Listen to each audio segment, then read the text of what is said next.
Go 1-0. There is no other mission.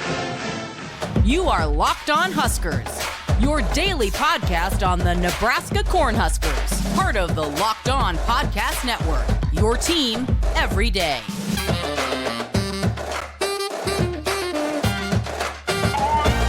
Husker fans, thank you for making Locked On Huskers your first watch and listen each and every single day, and for hanging out with us here on Locked On Huskers. Greatly appreciate it. I'm DP, and I want to thank you for what you do and for being a presence and allowing me to bring this content and have these conversations with you each and every day. We're not here to provide all the answers, but we hope to get to the right questions before we get into this full lineup and prepare to go 1-0 against Purdue. Mark Onweiler, if you would, please let them know about Athletic Brewing. Thank you, DP. This episode of Locked On Huskers is brought to you by Athletic Brewing. Athletic Brewing Company has completely changed the non-alcoholic beer game. They make non-alcoholic beers that actually taste good. They're full of flavor. They're well-crafted, just like your favorite full-strength beers. Their brews are great tasting and award-winning and beat out full-strength beers in global competitions. They have over 50 styles of craft non-alcoholic beers, including all your favorites, IPAs, Goldens, Sours. They even have hop seltzers. I tried the black cherry hop water seltzer. Super good, full of flavor. You're not missing anything with it. And the best part, no hangovers. Ever.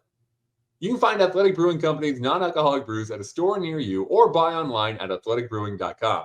And first-time customers can use the code LOCKEDON to get 15% off your first online order. That's code LOCKEDON, LOCKEDON, LOCKEDON at checkout for 15% off at athleticbrewing.com. Near beer, exclusions and conditions apply. Athletic Brewing Company, fit for all times. DP, back to you. Thank you, sir. Greatly appreciate it. And again, for you folks who have subscribed, thank you. Thank you for doing that. Click the button, hit the subscribe button, get the content sent to you each day, so that way you don't have to look for it. You don't have to worry about it. I'm accepting comments down there. There have been some interesting comments over the course of the week over the content. And I want to specify, I don't have all the answers for every situation scenario. What I do is provide facts, data, and information. And if it spurns, if it triggers some sort of reaction or thought from you, yeah, that's what goes in the comments. That's what we're trying to get to. In a common thread of information that maybe we reach some point of commonality, but the reality is Locked On Huskers is for you. And I try to bring it to you on a regular and consistent basis. I'll do better about that as well. But that's what we're pushing for, is just content and conversation about your Huskers every day. That's the mission and thought behind Locked On Huskers. I wish college sports and college football was as simple as saying, I think, and it is true. That is not how this works. Sometimes you provide information to the best of your information, but then it's just to spurn Husker fans in their thought process. Well, hey, maybe I'd consider that. Or maybe, hey, DP, consider this. I'm open to it. That's why we're here. Keys to the game. And I wanted to spend this episode, one, talking about the offensive keys for Nebraska and what needs to happen Saturday at Memorial Stadium. And the mission is 1-0. You need to get the win in whatever way you can get it. But wins are an accumulation of situation and scenario gone right. Wins happen when you've prepared and the things you prepared for are executed. The execution requires players to make plays. Coaches can scheme, can have an idea, can build concepts. They can in-game manage, and they can provide opportunity for talent to be successful. But in the end, the talent has to succeed through its own preparation, its own knowledge, and its ability to process information provided to them and then be effective in it. The players offensively, as they line up against Purdue, your eyes have to be drawn to, at some point, your eyes have to be drawn to a new offensive line. Now, it's not an entirely new offensive line, but this combination and version of offensive line is important, and it's important to note. I mean, you're asking Ben Scott in his 8th game to now communicate with a different group of players around him about the things that he sees as the offensive line quarterback, as the center of the, like, he's got to identify midlines for defense, blocking responsibilities, and put those things out there to provide keys and data and information for folks who can't see. He's the last one down, so his ability to raise his head up and get a look, he can tell where the middle of the field is. He knows what direction the offense is attempting to go in, and then he has to communicate not only to the two gentlemen next to him, because the player behind him, away side, has to continue and seal that half of the field that Nebraska wants to attack. So backside has to seal, and it's an extension of the middle of the field and then driving it forward. And from the center's head and the backside of the guard all the way to the goalpost, that side is what you're trying to outnumber and gain control of Purdue's defense. And he has to communicate to the backside guard what he sees. To the play side guard, the guy next to him, he has to identify what he sees, communicate that to Heinrich Harburg, and then to be able to communicate to his left tackle. So he's got to get them on the same page. The tight end has to be on the same page. The receivers on that side who are going to block play side. All of that has to be communicated to a different group of offensive linemen this week. By practice, Justin Evans Jenkins is not a left guard. He's a center. That's what he's been playing. But he's an offensive lineman, and when developed well, you're able to move between spots on the line and get things done. And this is what Nebraska did a week ago against Northwestern. You lose Ethan Piper, who was a leader, a profound leader in this offense and in the offensive group. And Justin Jenkins comes in and handles business. Now there's tape on him, and people have some idea about what to expect from him, but he has to have a big day. On the right side, Henry Lutovsky has to have a big day. The guards have to have a big day, because if Nebraska doesn't control the middle of the field, then they have to be more exceptional on the outer thirds. And that's not how Nebraska's built, because they also have new receivers in those positions outside. Now they may be better blockers. We're not sure. We'll get to see, but there's less tape on it. But to think that your guards didn't start for you a week ago, your left tackle didn't start for you a week ago, and your slot receiver didn't start for you a week ago. So 4 of the attack points of this Nebraska offense has to communicate, it has to share knowledge, it has to share IQ, and then it has to share success. And their ability to share and say, listen, here's what I see here. Hey, this is what's going on here. I think I've got an advantage here. I think I need some help here. The communication of new players is vital for Nebraska to go 1-0 against Purdue. Because if the work isn't done up front, if the big boys aren't having a party, then the playmakers behind them will struggle. And it is vital in this space that is. And the weather is going to play a part in this. A week ago, the temperatures were in the 80s here in Lincoln, Nebraska. Currently, we're talking about 30 degrees and possible snow accumulation. Not that it matters. Those are all just circumstances and situations. Nebraska can choose how it's going to handle the weather, who's going to be a factor in it, and then the end result. Because they're at home and a chance to be comfortable and a chance for this team to go 1-0 against Purdue. When we come back, I want to jump a little bit into the defensive side of the ball, what the expectations are, what the needs are, where should your eyes be drawn. We'll talk about that when we come back to Lockdown Huskers. Hey, gang, DP here, Lockdown Huskers. Thank you for hanging out with us.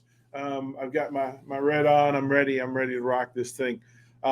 And every opportunity for Nebraska to go 1-0. Before we get into the defensive side of the ball and the players that need to make plays, Mark Onweiler, if you would please, let them know about Gametime. Thank you, DP. This episode of Locked On Huskers is brought to you by Gametime. You shouldn't have to worry when you're buying tickets to your next big event. Gametime is the fast and easy way to buy tickets for all the sports, music, comedy, and theater events near you. With killer last-minute deals, all-in prices, views from your seat, and the best price guarantee, Gametime takes the guesswork out of buying tickets. Gametime is the only ticketing app that gives you complete peace of mind with your purchase. See the view from your seat before you buy so you know exactly what to expect when you arrive. Their all-in prices show your total up front so you know you're getting a great deal without hidden fees, and you can buy tickets in seconds with just 2 taps. They're obsessed with finding ways to help you save money on tickets. Gametime has deals on tickets right up to the start of the event, even an hour after it starts. It's the place to find your last-minute seats. Take the guesswork out of buying tickets with Gametime. Download the Gametime app, create an account, and use the code LOCKEDONCollege, all one word, for $20 off your first purchase. Terms apply. Again, create an account and redeem code LOCKEDONCollege, all one word, for $20 off. Download Gametime today. Last-minute tickets, lowest price, guaranteed. DP, back to you. Thank you, sir. As we go through 1-0 beat Purdue week, it's the defense. Nebraska's defense has its own persona and its own vibe now. We started the season not being sure about the 3-3-5. We had questions and concerns. And then we had to look and say, okay, if you're going to add new responsibilities defensively, does the talent match up with the responsibilities? But here's what has happened to my eyes, is that defensive coordinator Tony White not only has identified what he wants this defense to be, but he has found and developed new defensive talent to fit into some of the things that he wants to be able to do defensively. If you're going to take away the run in the Big Ten Conference, you've got to have a combination of things. And Nebraska wasn't sure whether it had the big thumpers up front to set levels and to occupy gaps and to stay true to it and remain there even when they're double teamed. We weren't sure about what you were going to get because you hadn't seen Nash Hutmaker in full. We had not seen this version of Ty Robinson. We had not seen this version of Ruquan Buckley. There's a lot of pieces that you need to see, and we didn't know Cam. We didn't know what he was going to do. We didn't know James Williams because we weren't forced to know them. We also weren't allowed to know them. When there's 140 some odd players who carry some version or title and position within the program, you can't know everybody. Not in full. You can't do it. And James Sackman Williams was sitting on the practice squad. As a matter of fact, the conversation, as Matt Rule said it, was that he's down running the practice squad, the scout team, and he wonders, well, why isn't this guy up with the big boys? Why isn't he a game day guy?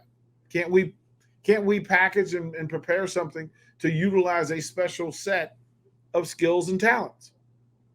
And so Tony White goes into the lab and creates scenario for his young defenders to not only get on the field, but be productive when they get on the field. To go out there and do something. And then he's built not only the area of success for them, but he's also built some comfort in, I can be out here in a situation that is not naturally easy for me as a defender, that maybe I'm a pass rush specialist, but can I hold edge? Can I set boundary in the run game and still be a good teammate to my other defenders? That there are linebackers who are run and hit linebackers. But in this 3-3-5, the flexibility and the idea that you can sometimes hide what your priority and focus is and ultimately rely on your responsibility, that some past defending linebackers and rovers also can stay in the other side of the defensive scheme and be productive. And it's not ideal for you to throw 215-pound linebackers in the way of 315-pound offensive linemen. You can do it once or twice. It can't be the norm. But you also recognize that there is a dilemma when a 350-pound offensive lineman in space has to target, shoot, conquer, devour a 215-pound defender. So using those disadvantages as an advantage is a thing that Tony White has been able to do, and he's figured out some plan for it. on a consistent and regular basis, he's been able to put any number of defenders out in the 11, no matter the situation and circumstance, no matter the down and distance.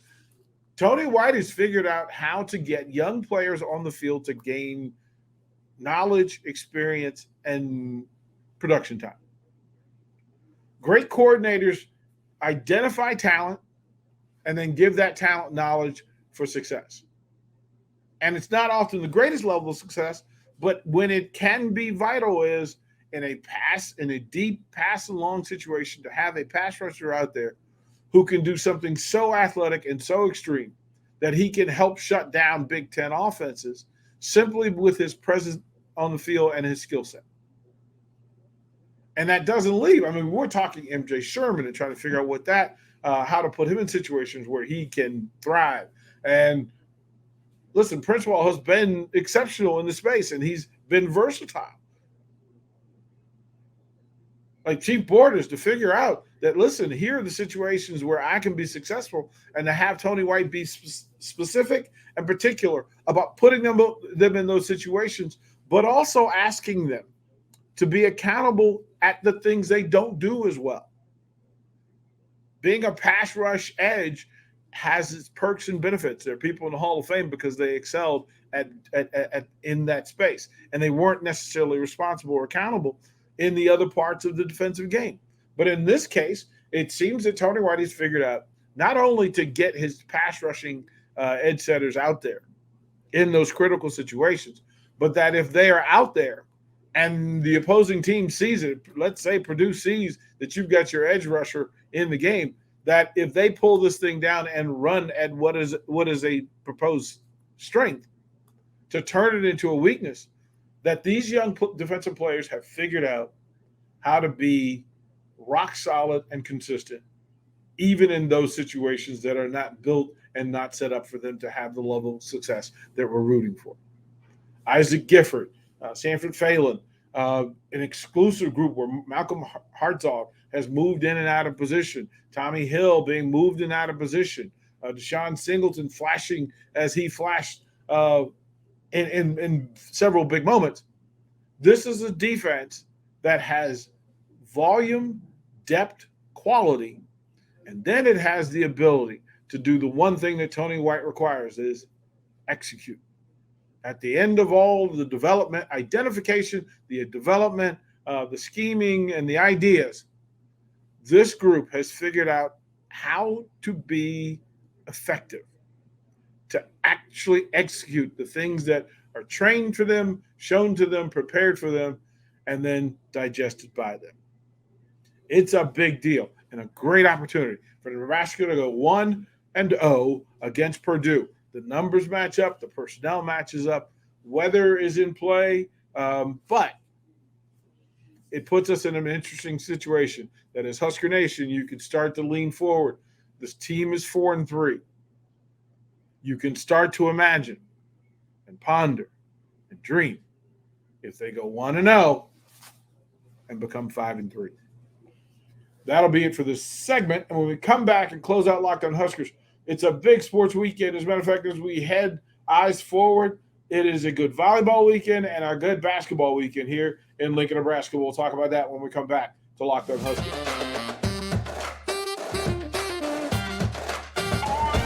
Hey, gang, DB here. And again, thank you for hanging out. It's a big sports weekend, and it's been just an interesting month. The month of October has been exceptional for Husker athletics. Shout out to the women's soccer team for winning their share of the Big Ten soccer title. They will host first round here in Lincoln Sunday. So that's another thing in good proposal. That again, the volleyball team is now number one. They will take on the Maryland Terrapins on a Friday night, and then Saturday with another match. You can start to turn your eyes at tennis, and you can get your eyes forward with gymnastics as well. There's lots going on campus. The basketball programs, listen, the women's program, Amy Williams has put together a stellar roster. We like the group. Our thoughts and prayers and healthy vibes and healing wishes head out to Allison Wiedner once again with another injury that puts her out for the season. But this program is better with you in it. So heal up and hurry back when you're ready. The group is there. This is an exceptional group, talented group. Jess Shelley, Alexis Markowski and company. This is a good group, and it's an opportunity. On the men's side, listen, it's a group to get excited about, a new set of talent. But the story in Lincoln when it comes to men's basketball are injuries and numbers. They open in an exhibition against Doane University Sunday at 5 at Pinnacle Bank Arena.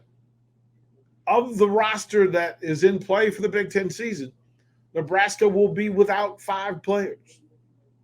Without 5 players.